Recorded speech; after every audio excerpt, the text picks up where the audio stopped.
السلام علیکم ورحمۃ اللہ وبرکاتہ۔ معزز ناظرین و سامعین، بڑی افسوسناک خبر جو ہے ہم آپ کے سامنے شیئر کرنے جا رہے ہیں۔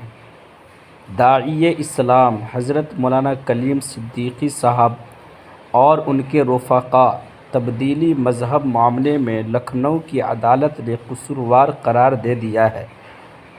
مولانا کلیم صدیقی صاحب پر پھر ایک بار الزام عائد ہوئے ہیں اور حضرت مولانا کو گرفتار کر لیا گیا ہے۔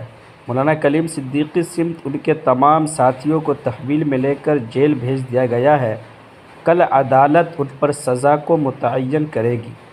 ایڈوکیٹ شاہد ندیم صاحب کے مطابق مولانا پر جو مقدمات درج کیے گئے ہیں ان میں زیادہ سے زیادہ سزا عمر قید اور کم سے کم سزا 10 سال کی ہوگی۔ اللہ خیر فرمائے، اللہ خیر و عافیت کا معاملہ کرے۔ ہندوستان ایک نئی تاریخ پر کھڑا ہے۔ اب یہ مسلمانوں کی ذمہ داری ہے کہ وہ تاریخ کا رخ کس طرح موڑ سکتے ہیں۔ یقیناً بڑی افسوسناک خبر ہے۔ روز بروز ہندوستانی قوانین کے موافق مسلمانوں پر ظلم و ستم کے پہاڑ توڑے جا رہے ہیں۔ اگر ہم اس کے خلاف سخت سے سخت قدم نہیں اٹھائیں گے تو یقیناً ایک نہ ایک دن ملک بھارت سے مسلمانوں کا نام و نشان مٹ جائے گا۔